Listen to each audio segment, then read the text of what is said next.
Okay, Article 31 of the Belgian Confession goes on to talk a little bit more about these offices of the church. It's entitled The Officers of the Church, and it says, "We believe that ministers of the Word of God, elders and deacons, ought to be chosen to their offices by a legitimate election of the church, with prayer in the name of the Lord, and in good order, as the Word of God teaches. So everyone must be careful not to push oneself forward improperly, but all must wait until called by God, so that they may be assured of their calling and be certain and sure that it is from the Lord. As for the ministers of the Word, they all have the same power and authority, no matter where they may be, since they are all servants of Jesus Christ, the only universal bishop and the only head of the church. Moreover, to keep God's holy order from being violated or despised, we say that everyone ought, as much as possible, to hold the ministers of the Word and the elders of the church in special esteem because of the work they do, and be at peace with them without grumbling, quarreling, or fighting." All right, a few quick things here from Article 31. The first is that it makes the point that the officers should be chosen by an appropriate, a legitimate election of the church.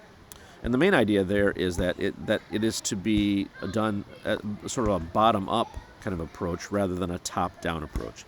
It's not a hierarchical system as the Word of God describes it, where we have bishops and that kind of thing, and they determine who's going to be serving and governing the local church, but rather that those individuals are chosen from the church itself. And so that's what they talk about in terms of a legitimate election. Now, for a number of years, our denomination did things specifically by election, in terms of we'd have 2 or 3 or 4 individuals who would all be put before the church, and then they would vote on which of those individuals they wanted to serve that particular term as an elder or deacon. We have somewhat more recently adjusted that, still having the election of the church, but in this case, after the nominations have come in and after the council has determined that those nominated do meet the biblical qualifications, all of their names go on the ballot, and then the church is given the opportunity to vote yes or no on whether the church believes those individuals meet the biblical qualifications. And all the names then that receive that affirmation vote are then put into the hat, so to speak, and the names are chosen by lot as to who the Lord would have of those that have been affirmed by the congregation to serve that next term. The other thing that goes along with that is that there's not any campaigning in this kind of election, because we know what campaigning brings.